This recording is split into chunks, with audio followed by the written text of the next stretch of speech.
ഒട്ടും തന്നെ പ്രതീക്ഷിക്കാത്തൊരു വാർത്തയാണ് ഇന്നലെ മലയാള സിനിമാ ലോകത്തു നിന്നും വന്നിരിക്കുന്നത്. കലാഭവൻ നവാസ് ഈ ലോകത്തിൽ നിന്നും വിടവാങ്ങിയിരിക്കുന്നു എന്ന്. ഈ ഒരു വിയോഗം ഏറ്റവും കൂടുതൽ തളർത്തിയിരിക്കുന്നത് ഭാര്യയായ രഹനയെ തന്നെയാണ്. 21 വർഷത്തെ സന്തോഷകരമായ വിവാഹ ജീവിതത്തിനിടെയാണ് രഹനയെ തനിച്ചാക്കി കലാഭവൻ നവാസ് വിട പറഞ്ഞിരിക്കുന്നത്. 21 വർഷത്തെ ദാമ്പത്യ ജീവിതത്തിൽ രഹനയും നവാസും തന്നെ പറഞ്ഞിട്ടുണ്ട്, ഞങ്ങളുടെ ജീവിതം ഒരു ചീത്തവിളിയിലൂടെ തുടങ്ങിയ ബന്ധമാണ് എന്ന്.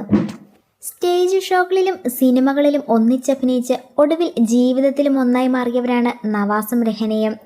ആദ്യ കൂടിക്കാഴ്ച ഒരു വഴക്ക് പറഞ്ഞായിരുന്നുവെന്ന് മുൻപൊരിക്കൽ നവാസും രഹനയും ഒരുമിച്ച് തന്നെ പറഞ്ഞിരുന്നു.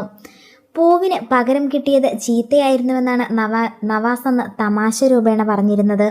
ശങ്കരംകുളത്ത് വെച്ച് ഒരു സ്റ്റേജ് ഷോയിൽ വെച്ചായിരുന്നു നവാസും രഹനയും ആദ്യമായി കാണുന്നത്. എൻ്റെ അച്ഛനൊരു ഡ്രാമ ആർട്ടിസ്റ്റാണ്.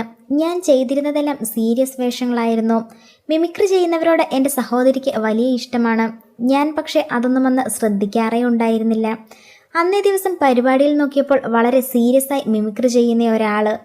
എനിക്ക് അയാളെ ഒരുപാട് ഇഷ്ടമാവുകയും ചെയ്തു. നവാസിക്ക് ആയിരുന്നു ഷോയുടെ ഡയറക്ടറായി എന്ന് പ്രവർത്തിച്ചിരുന്നത്. പരിപാടിയിൽ ഞാനൊരു രംഗപൂജ ഡാൻസ് ചെയ്തിരുന്നു. അത് കഴിഞ്ഞ് സ്കിറ്റ് ചെയ്യാൻ കയറണമായിരുന്നു എനിക്ക്. ഭരതനാട്യത്തിൻ്റെ ഡ്രസ്സായിരുന്നു ഇട്ടിരുന്നത്. പക്ഷേ സമയത്തിന് അത് അഴിക്കാൻ പറ്റിയിരുന്നില്ല. ഒടുവിൽ ഒരു വിധേന അഴിച്ച് സ്റ്റേജിലേക്ക് കയറാൻ വാതിൽ തുറന്നതും നവാസിക്ക എന്നെ ഒരുപാട് വഴക്ക് പറഞ്ഞിരുന്നു. ഭയങ്കരമായി ചീത്ത പറഞ്ഞ് ആ ഒരു കൂടിക്കാഴ്ചയാണ് ഞങ്ങളുടെ ഫസ്റ്റ് കൂടിക്കാഴ്ച. ഇങ്ങനെയിരിക്കുന്ന സമയത്ത് വീട്ടിൽ വിവാഹാലോചനകളൊക്കെ നടക്കുകയാണ്. ഒടുവിൽ രഹനയുടെ ബാക്ക്ഗ്രൗണ്ട് ഞങ്ങൾക്ക് ഒത്തുവന്നു. കലാകുടുംബം നല്ലതാകുമെന്ന് ഞാനും കരുതി. ചേട്ടനോട് അവർ സംസാരിച്ചു. അതെല്ലാം കഴിഞ്ഞ് 2 വർഷത്തിന് ശേഷമാണ് ഞങ്ങളുടെ കല്യാണം നടക്കുന്നത് എന്നാണ് നവാസ് പറഞ്ഞിരുന്നത്.